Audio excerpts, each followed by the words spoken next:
Welcome everyone to the third Able Summit webinar. Today we have Myles. He's a council member at the British Assistive Technology Association. Thank you so much, Myles, for joining us and for doing this. You bring a lot of knowledge to our university, our country, and to Able. So today Myles is going to discuss remote learning tools, since it's the topic of the era, and I hope everyone will benefit from it. And the floor is yours, Myles. One more thing, those who would like to ask Myles questions during the session, please use the chat. Go ahead. Thank you, Mahal. That's a lovely introduction.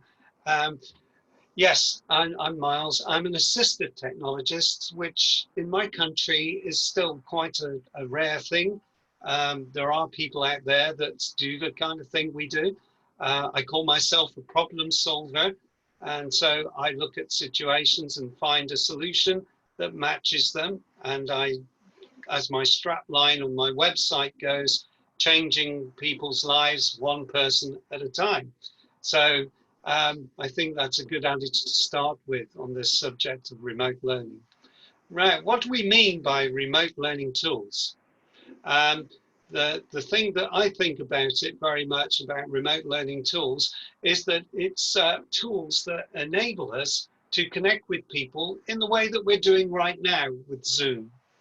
And certainly it's a feature of what has happened to us in this present climate. So I'm thinking broadly of the kind of things that might be helpful to working in this remote way. And I'm looking at it primarily from a higher education point of view, but also with schools in mind as well. I have 30 years experience as a school teacher, as well as 10 years as an advisor for a local authority in education in the UK. So I come with some experience, but I'm always learning, and there's some brilliant things out there that really engage students and pupils. So for the next hour, buckle your seats, get down and join the ride with me as we look at remote learning tools. Now, what has COVID-19 demonstrated to us? And certainly in our country, it has actually demonstrated that there is a bit of a digital divide between basically students who have technology at home and those who did not. Now, I did come across an academy trust, which is common in our country, where the students were given a device each. In other words, that was a conglomerate of 32,000 students, each had their own device, which enabled them to keep in touch with school. And what we are discovering, and it hit the news today, was that there is a huge mental health issue developing in our country. Lots of students with severe mental health issues as a result of this situation that we're in. So let's just say that that digital divide is very key, and schools had to, in the initial stages, catch up with it, and I expect we all have been catching up with it. But they also said, and this was a recent conference that I attended, which was part of the BET show, which is a big national show, which they were doing some remote seminars, that schools have actually accelerated their use of digital technologies and digital tools for learning. So it's been really important for them to actually see that happen and to know that it's happening in a really very quick way. So it actually accelerated their use of technology in a very important way. So what also has happened is that there is a lack of knowledge in what is available to support special needs pupils with assistive tech as well, particularly in that area that it's highlighted at. And we used to have things called virtual learning environments about 5 or 6 years ago, where all the schools wanted to have their information put in a cloud-based environment. That means things were placed so that they could access them, and they were built platforms based usually through the local authority. Each local authority had a platform, and that became vogue round about the late 1990s to 2000s, mid 2000s, and then they fell out of favor and they eventually weren't used so much. And that applied both in schools and universities. Now, I don't know what the facts are for higher education in the UK relating to this situation, but I think a similar pattern has emerged, particularly with mental health in universities where students have begun their courses as of earlier this month, but have actually had to be isolated. And I was hearing tales of students putting signs up in their dormitory windows in their rooms saying, "Bring me more beer, bring me more food," because they can't go out and they can't socialize. And that's one of the features of university life in the UK, of being able to meet your friends and meet them in that area. So that's some of the things that currently are happening in our country, and as a result of COVID-19. What is actually really interesting is that the other countries have also seen a similar divide. And think of New Zealand, probably one of the best countries that's coped with COVID-19. And they're reporting that 95% of their pupils connected through the pandemic. But there were still 5% who were not. And that actually reflected their economic and ethnic status. And it's not surprising that actually it was the Maoris who were not connecting through their schools. And this is connectivity with the school, with education. And there's a study there. I'll make this presentation available to everybody that you can click on here, and it'll take you to the data of that particular study. But I also... Hey, Myles, if I could interrupt you 1 second. Yes, please do. We had a question in the chat, and I didn't want to disconnect it too much from what's going on. Shadi was saying, is COVID-19 a black swan, or were we just unprepared? We were totally unprepared. And but this next wave that we're experiencing, because we seem to be going into a second wave of coronavirus, we're much more prepared. Schools are much more up and running, but it did hit us. And actually, as I said, it brought out some of the tools out of the store cupboard, became much more important to us. And yes, that's a good question. Is it a black swan? Well, very much so. If I understand the meaning of the question. If anybody wants to come back on to me on that, I'd be happy to talk further about that.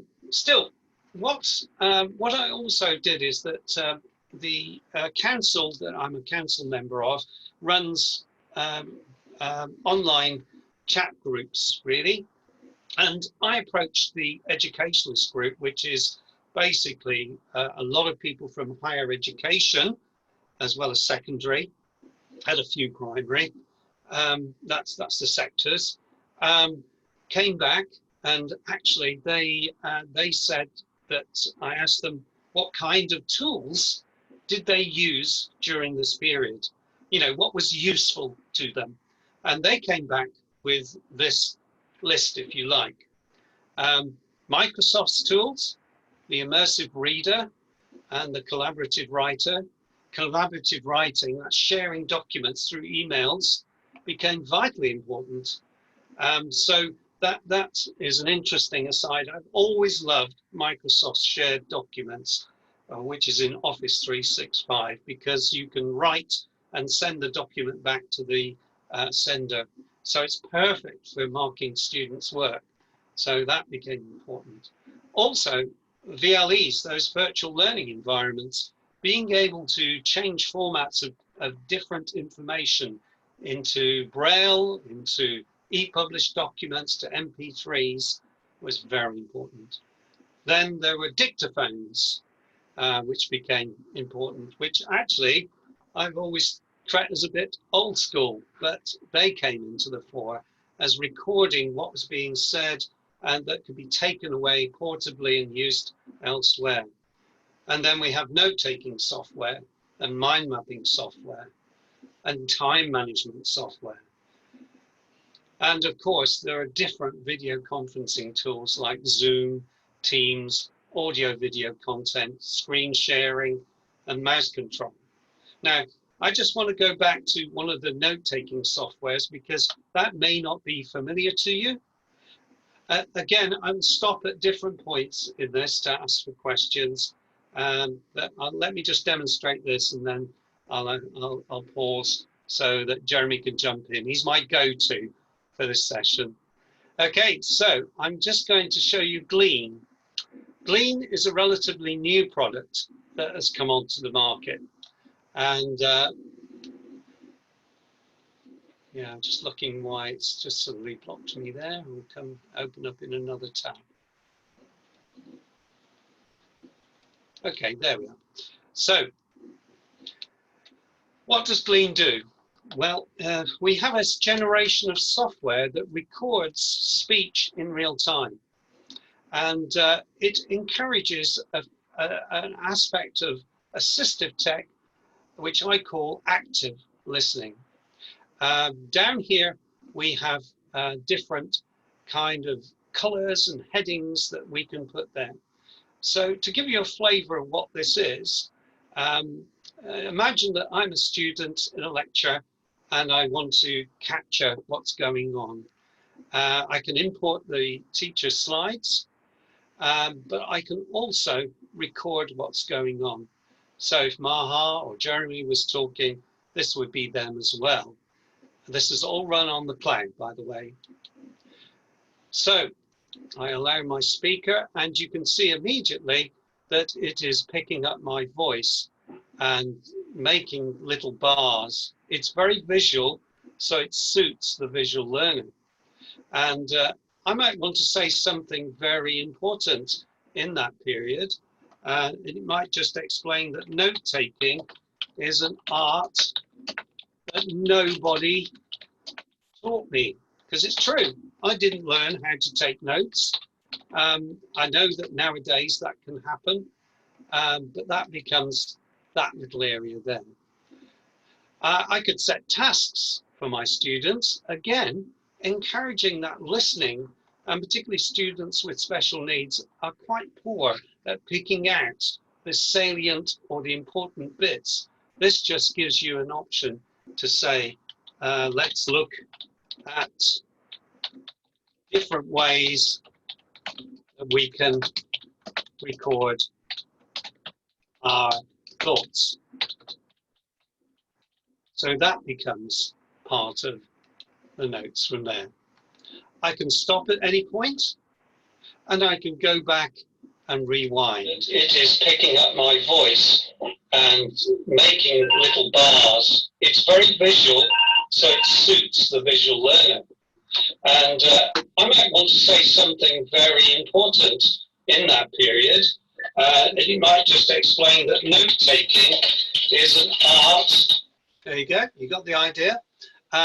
So you can play back things. I can have additional notes down here, which can also be saved into my work. And I have a record of that seminar, that record, everything that relates to it. So that's really useful.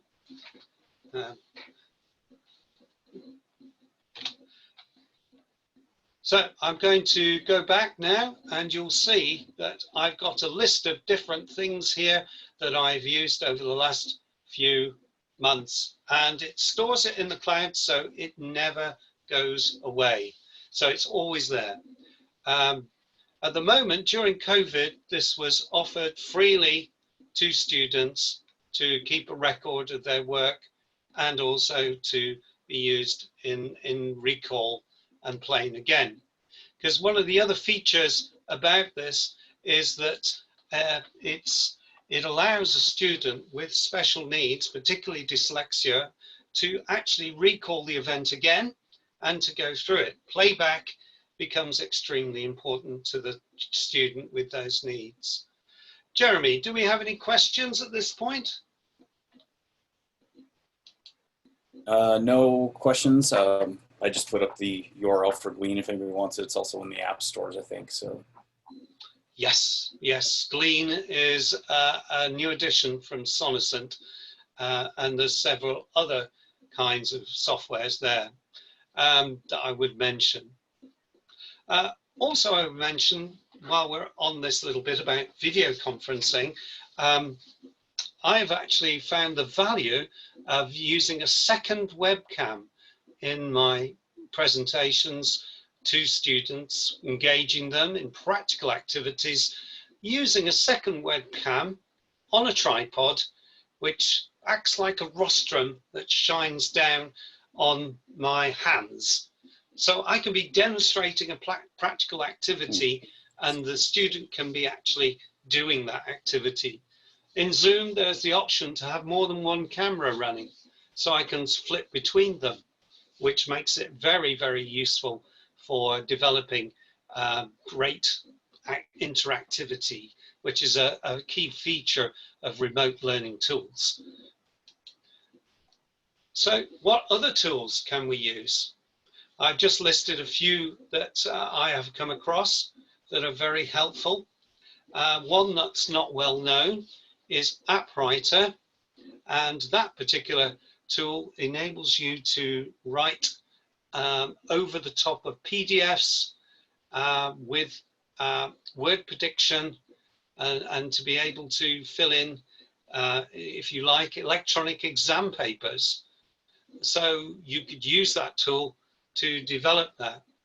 So up here I have the cloud-based version of that.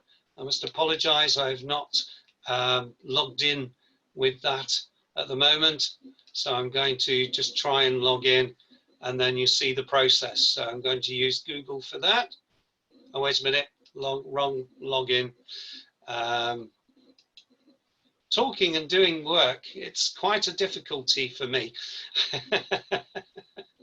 But hopefully you'll be able to see it. So these are the tools that happen, and you will see that you've got options such as word prediction, which will work across any platform that we choose to use. I could write on this slide, for instance, with this. So there's lots of options there that I can use to get into actually being able to use that word prediction tool. Let's click back on here again. There is a snipping tool, which will allow me to cut parts of the screen out. And there is an audio file from text that I could create from here. So this particular tool is very helpful, as I said, for exams. So if I put the PDF viewer up here, and I don't know if this will work. Oh yes, okay. So now I could go to some text that I may have on here. On my Vodafone bill, okay. Let's see how much I spend on my phone. But this is a PDF, which normally you can't write into or write over, but I can now. And if you imagine that this is an exam paper, I can just put in this and you'll see the options and the tools working. So as I write, it is predicting what I'm writing. This is my telephone bill. So I'm now going to write in telephone. You may see some German words appear because it does do different languages, which is really helpful.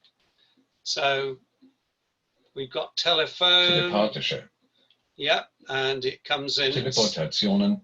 And it speaks in different languages, which is really helpful as well. Telefon. That's not quite right, but I'll finish it off there. And now I could save that PDF as a PDF that I've written on. Now, I know my example of the bill isn't the best in the world, but it does show you that if you have exam papers, as we have in England, then you're able to actually write on top of it. Now, if only I had that for students with no physical limbs, who can't physically handwrite, and they were given exam papers. There's no translating of that, having somebody doing it for you. It is directly you writing onto it. And I've had students who have different access means, from eye gaze through to joysticks, being able to write on top of the screen and being able to do that work. So it's not well known. It's from WizKids, App Writer, Cloud. This one, it's in the Chrome web book, might be a useful tool for that. Okay, so let's go back to our presentation. I'll just move this down. So here we go. So that's some of the tools that works like that. And another tool that I found down in the video conferencing, which may be really helpful to you, is Remo. And Remo sends you into a large area. So if you're putting on a conference area, it will show this. So I'm just going to click on here and go to the video, and this will explain a little bit about Remo to you.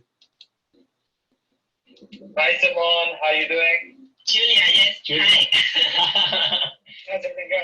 What did I miss? Yeah.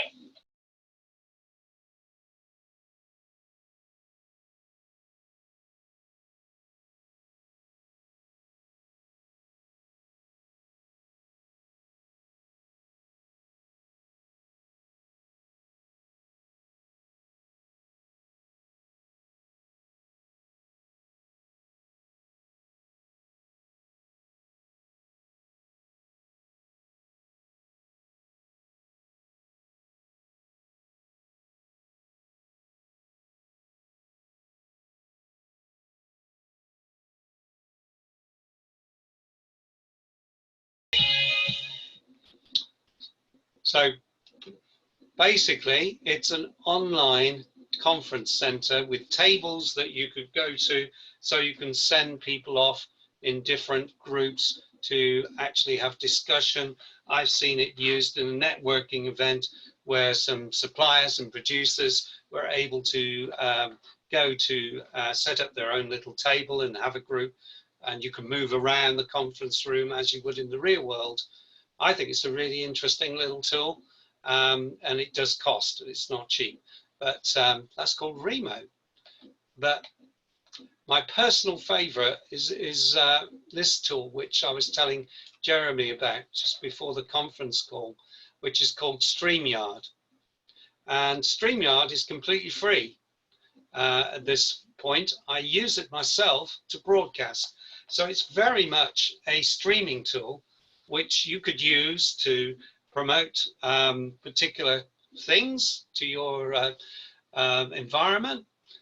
So there is a great way that this can work. Obviously, I can't demonstrate to you the whole effects of StreamYard, but you can create a broadcast and you can beam it to your Facebook page, to your Facebook, and to your YouTube page, and to all of these pages. And it can be scheduled, and it will send a video call out. And what I like about it, if I just click that and choose YouTube for the moment, I can type in Able Summit, and you'll notice that my screen word prediction software is working, and I can then create a broadcast. The reason I'm doing this is so that I can show you what it looks like and what it can do. Yes, I can't show that. So here I've got different methods. I could have two people next to each other, which is not something that happens in Zoom in the same way. You can now do that with the pin tool, but up until recently you couldn't. And then there's the show and have your screen demonstrating what it is that you're showing. That's really powerful. And you can go live, and this will go live to my YouTube channel, and I can actually have the whole screen taken over with a sharing screen. So it's called StreamYard, and it's very, very powerful. Jeremy, is there any questions that people want to ask while we're here? No, not yet. I think they're like me in awe of some of these tools, seeing them for the first time. At least that's me speaking. I strongly exhort you to try StreamYard. I had somebody who interviewed me, and I picked her brains from that, and it was really helpful. And as I said, the free version enables me to do a weekly TV show on YouTube, a weekly tech savvy show, which is really getting people engaged with their technology. As I found at the beginning of COVID, there was a lot of people who actually needed to catch up with technology, but felt scared to actually do that. So it became quite a valuable tool for that.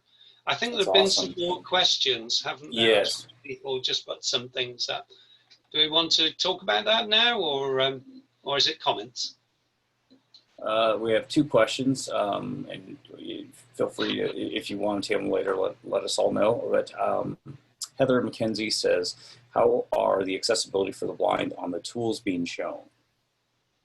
And then Shadi says, is it possible to send the presentation PowerPoint? And yes. Yeah, I'll let you answer those. Yes, I'll make sure you've got that. The first question, I just missed a little bit about what that was. Could you just repeat it, please? Sure. Heather McKenzie says, how are the accessibility for the blind on the tools being shown? Okay. I would say the app writer is not designed for the blind. If you're talking about screen reader software and accessibility tools for that, you're going to be talking about some very specified software like Supernova, or if you want text only to speech, then NVDA, which is free, might be a useful one to consider for the blind. Some websites cope with actually expanding technology and words very, very much by actually building it into a browser software. So the two ones that actually work for websites is TextHelp, BrowserLoud. That will do increased text size and different color backgrounds. And the other one I would consider using is ReciteMe, ReciteMe, ReciteMe, because it gives you a big toolbar at the top, and I know it's good because it's got Arabic. It converts any website into Arabic, good Arabic. I've tested it out when I was over in your country, so it's good for that. So that might be useful as well. So there are ways and means, and there's a device that I haven't got it in my presentation, but I do have it with me at the moment that might be helpful for those who are elderly. So I'm just going to stop sharing, and it'll come back to me, and I'll make myself a speaker view and pin myself to the screen, not literally, but you know, metaphorically pin it. So that you can see this device. It only came to me last week, so it's relatively new. And I mention it. It's a little bit left field to our talk today. It's called the GrandPad. It emanates from the States, and what it does is the GrandPad is designed for macular degeneration and students or people who have poor eyesight, and it's designed, sorry, it's not so easy to do when it's really bleached out like that, but really large icons. It's got its own operating system. It's not Windows, it's not Android, Thank you, Jeremy. That's the link. And it's really designed for the care services. And you've got different things that you can do here, which is really good. It can be your radio. Thank you, sir. He led me to a long building made of timber. It can be your newspaper. It can be your email service. And the point is, it's designed to be really user friendly. So if you've got macular degeneration, you've got these lozenges here that you can work on. And literally took me 3 minutes to set up. Really helpful, but it's one for the healthcare services you might want to recommend. It costs quite a bit though. I don't think it's cheap, but it charges on the back of here, so it never goes down. And so again, that's a little bit of an aside from what we're talking about, but I just thought it might be useful to share that as it's brand new technology. Okay, back to the talk, unless there's another question. There's actually a couple of comments here, Myles. Heather McKenzie says, I work for a company that has many employees with visual impairments, and 100% inclusive tools are hard to find. And then her second comment is, and we design educational products and services for individuals who are blind or visually impaired. So the tools being shown are interesting, and just trying to see if they can be used for the people I serve. Cool. Yeah, certainly. I mean, the GrandPad wouldn't answer their needs particularly, but I think you really need to talk to companies like Dolphin Systems and those who work internationally. Dolphin does. Then maybe you can find something that will be that bolt on, that little bit of helpfulness that can change the screen around, so to make it more accessible. Or if you want the Rolls-Royce solution, JAWS, which actually gives you the ability to have everything read to you in a screen reader fashion. So there's the adaptations that you can make to the actual websites, but there's also the global system direction. Now, interestingly, I have been working with a blind lady this morning, totally blind and loss of hand function, so she's only got her voice. Now, it's incredibly difficult to enable someone with just their voice to access screen readers and other tools. She uses a product, comes from the States, called Ciro, which combines all her media into one place, and it uses a navigable text-based website to do that.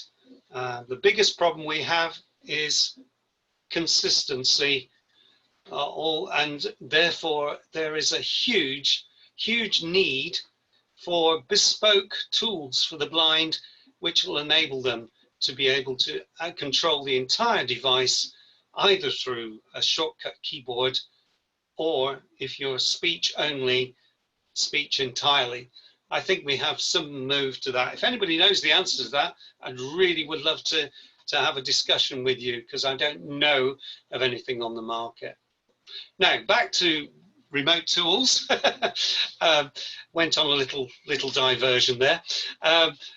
We have the need in this particular moment in time. I actually taught my nieces and nephews' children recently during this period, and one of the problems I found that, unlike when you have face-to-face teaching, you can actually keep them in the room or in the screen. Once they go from the screen, you need somebody in the house to help them bring back again.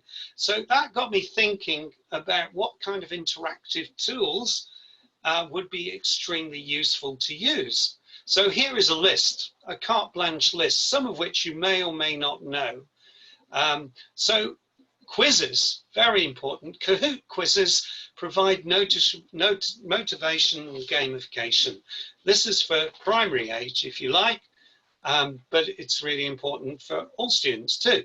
Nearpod is a website which contains structured materials and lessons, which I think really helpful. Nearpod, it will allow you to communicate via code through your computer or mobile device, and you can enter into quizzes by going to the website and having that there. Padlet, it's a screen sharing tool. So Padlet will enable you to be able to find ideas and work on them together. Again, working with the same website. Now, the links under here will take you to them. I will demonstrate one that I absolutely love later on. There's also Google Classrooms who do sharing, and one that you may not be aware of that's suitable for primary age, Storybird, which will allow you to create your own electronic books and have them published. London Grid for Learning has been a tool that has been around for a while and has fantastic resources. I'll just take you there. It's got a huge range of different materials, and there's some of them for assistive technology on here as well, and some of it is needed paid for. There's also resources like the Dyslexia Resource Booklet here, which will give you resources that you can use. So these are repositories of lots and lots of different kinds of access means to give teaching that kind of interaction and benefit. So the London Grid for Learning is a paid for service, but these sections, many of them are accessible to you for free. And then one that actually you would have to know exists. It's called Myths and Legends, and it's from the Southwest Grids for Learning. This would work for basically children in primary section. And I've done the thing that I didn't mean to do, which was this, because it's quite old, it has to work in an old version of Internet Explorer to work. Let me just show you Nearpod, because I think that is something that you would find very helpful. So let's go to Nearpod. Here it is, and you can log in any of these ways, and you're able to actually get some resources that you can use in a quiz or a useful method so that you can share this information. You can create your own lessons, and you can go and find different things that will cope with different sets of information. So it's designed for secondary, but there may be applications further on up the learning tree. We're going to get to them now. Just checking our timings. So, Myles, we've got one question from Maha asking about Kahoot. Does it have accessibility features? Not really. It's interactive and gamified. So icons are bigger, and you can engage with your students in a lively manner. But I don't think it has many accessibility features built in. But you could use something like App Writer alongside it, because it'll work with any cloud-based system, and that will give you text-to-speech, it'll give you word prediction, it'll give you all the kind of support that somebody with special needs could have. Okay, so that would be that. Now here's a carte blanche of different kinds of methods. The one that I am familiar with is one called Blackboard here, which is used at Bath Spa University, where I do external lectureships, and it's designed to be a tutorial kind of tool that you can actually get. You can actually enable it to be your course base. Google does the same thing, but I strongly advise you have a look at this one, because it may well give you a way of connecting with students. And here is an example of one of those things. So it allows you to create course content and interact with your students remotely. So my particular university, when lockdown occurred, I was about to give a lecture, in fact, the next week, and we just took it online straight away. All the students were told exactly where the links were. We actually used Zoom, and there was very little problems that the students had from not actually knowing anything about it. So it was really, really helpful. So you could set out your course, it can be marked online, it can be developed. And I'm sure that other tools in the zone would do that the same as well. So Blackboard is one of them. One that I've come across recently as well is Blue Jeans, which gives you video conferencing tools that are alternatives to Zoom, and it has more interaction with chat rooms and things than Zoom actually has. And that's a good one. You can have a free trial with that. And then we have some assistive tech tools down here, designed basically for students with additional needs, which I think is really wonderful. The iView Learning one has lots of video content based under it, and it covers all the major assistive tech packages. And as you can see from here, from mind mapping through, and then there are easy little short videos that you can pull up and play through and have it working. If you've not come across Grammarly before, strongly recommend that if you have a spelling issue, you consider having Grammarly on your system.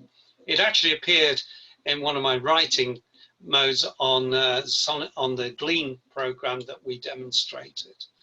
And of course, there's another one here, Learning Labs. Yeah, I was going to show you the Blackboard thing, but I already have, haven't I? Let's go back one.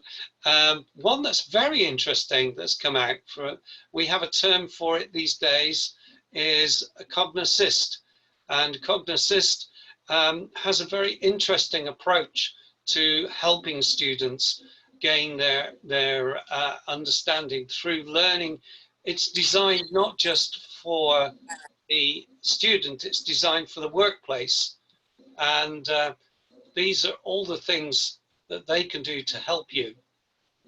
So adult learning providers. So your person with visual needs, it's actually really interesting. I'm part of a group with Barta that talks about the impact of visual impairment in the workplace, and the fact that many people with these difficulties don't ask for their needs to be met. It's really interesting that they actually choose not to.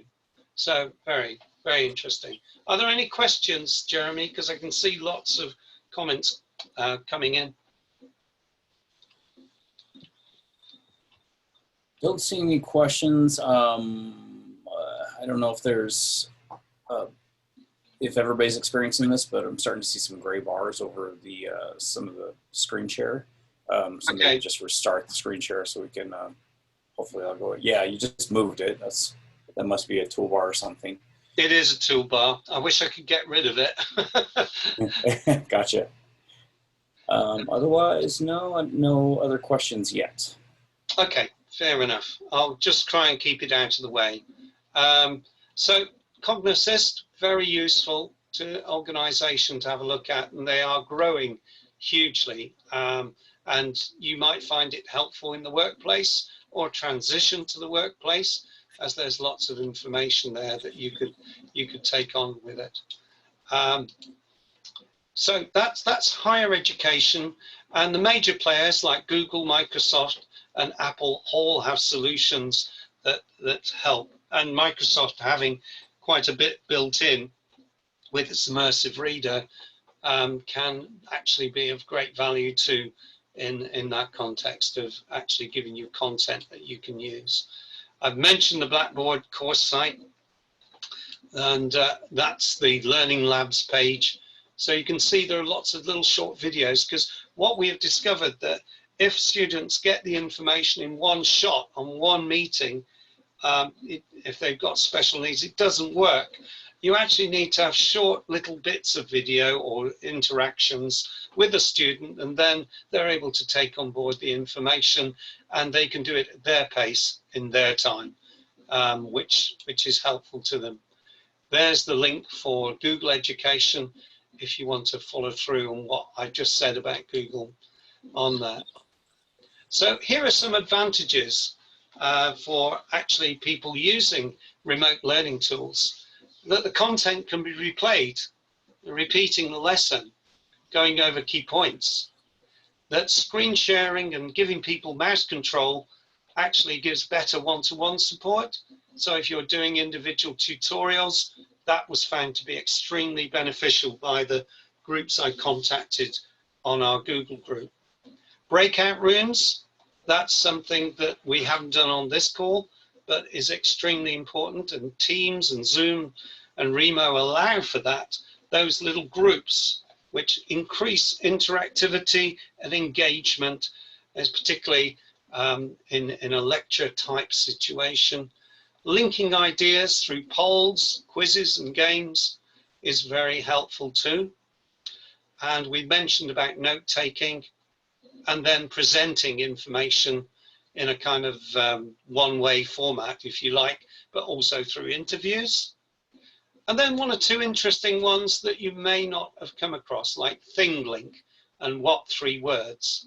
What 3 Words gives you a geographical location for anything on the planet. I still haven't got my head around it as to what it actually does. But apparently if you type 3 words in, it will take you to a particular location that is identified to that. But ThingLink creates images that you can then take and you can use and hotspots over the area that you've got here. It's like an interactive picture, and it's completely free, and so you can listen to different things, you can watch a picture of it, you can show a map where you could find. So it's interaction at a picture level, and create your information with that in mind, which I think is a very powerful idea too. And of course there's Prezi. Prezi I call it PowerPoint on steroids, because actually you can get quite motion sickness with it because it presents information in a kind of moving along fashion. And if it's done too quickly, will certainly make you visually sick. But if it's done properly, can actually be of great value because it shows process. And students certainly with additional problems do find a process difficult, as perhaps all of us do when we see information. Nearly there, folks, because I'm looking at the time. I just wanted to say that, I believe that remote tools actually give us the chance to make disability become invisible in this new normal that we have. And my dream is that that's possible. That you can actually be able to demonstrate what you can do, liberated by the technology. The good practice is shared and disseminated quickly. I don't want to sound like I know it all. I don't. I'm learning. But there are opportunities here for us all to learn from this new technology. And, it's beyond countries. Literally, the world is our oyster. So I just wanted to share that, because we have this new way of working. As I said, this situation has accelerated the use of this technology. As one teacher, head teacher put it, I didn't even know what Zoom was. Now, people use Zoom every day now, but at one time they didn't know what it was. So I'm just going to say thank you. These are my details. And that group, Educationalists, if you want to join it, it's free. It's a Google group, and we don't mind you if you come from a different part of the world. But you will get news of our webinars, of our courses, and other things as well from there. And it's completely free to you. Okay, So I'm going to stop sharing screen and talk to you directly. I will put myself on gallery view. And are there any questions or anything that people want to just share or talk about? I'm happy to spend the time here. And this is the bit where I say to people, if you have to go, you can go. But if you want to stay for another 5 minutes or so, then please feel free. So Ken has a question and some comments. When the pictures are created, do they have alt tags? When I asked about alt tags, I mean alt tag descriptive for blind users. And I think Ken was referring to that thing link. Correct me if I am wrong, Ken. And then the second comment Ken says is there a place I, as a blind user, can get the links you have been showing? Remotely, I am not able to use my screen reader to get them. And correct me if I'm wrong, Myles, but any of the ones that were not linked, I include in the chat, but then we most of them are going to be contained within the PowerPoint that Myles will be sharing. Yeah, most of them are direct links. They're not pictures. I will go through it and check that alt links are there so that you can pick them up. It's a very text-heavy presentation, which should be good news for a screen reader, but I'll make sure that those links are there for you, and we'll send it out to you. So I presume we have a list, Maha, of who is on this call, and we can distribute everything to everyone. Thanks for bringing that up, Ken. Excuse me, Myles, can I show you a very nice thing I discovered today? So my friend, an alumnus at AUB, developed an open source extension for Chrome. If you want, I can give you a small demo. It makes remote learning such a nicer experience. That's brilliant. Please do. I'd love to see it. Okay, so let's start. Here I'm on a tab for Kahoot, and we all know our patterns while we scroll the web. We tend to do this. We tend to create new tabs, and 5 minutes in, we don't know what we need to do. Okay. And yeah, I've had this problem a lot. Everyone had this problem a lot. So what he created is is an open source extension for Chrome called Packer. So for example, I can for example pack my tabs in something in a folder, quote unquote, called data science, and here I can access, for example, how to scrape the web with beautiful soup, I think. Or if I want, I can open it as a whole window. And if I want to,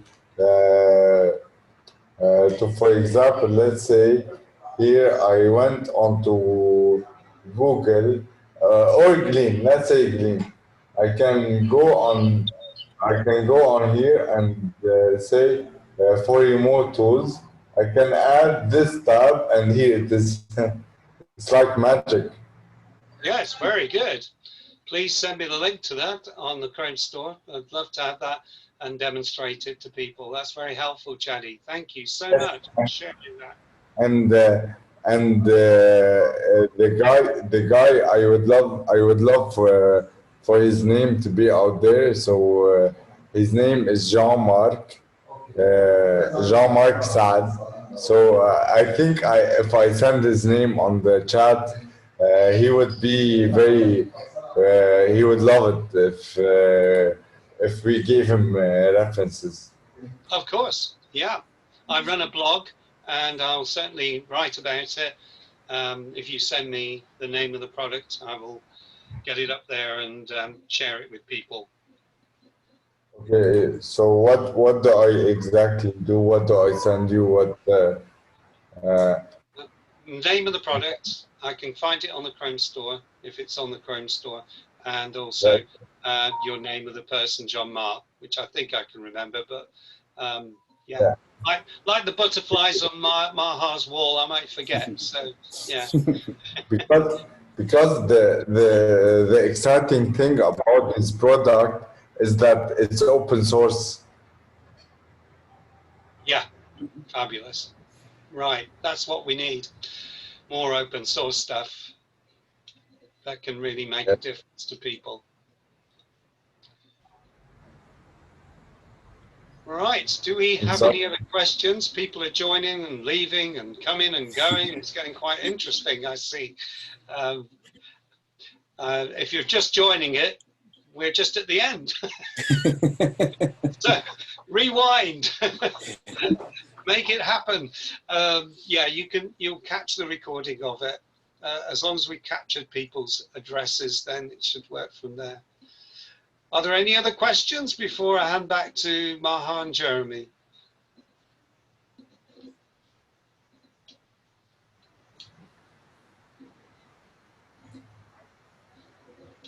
No, it's all gone dreadfully quiet out there. That's either a good thing or a bad thing. I hope it's a good thing. Okay. So no one talked, no one expressed it, but thank you for all of these resources. They are very helpful, and I'm waiting for the PowerPoint because it's so powerful. I believe. Thank you. That's all right. I will certainly do all the things people have asked. So I just want to tell everyone who just joined that, yes, you missed a very interesting session.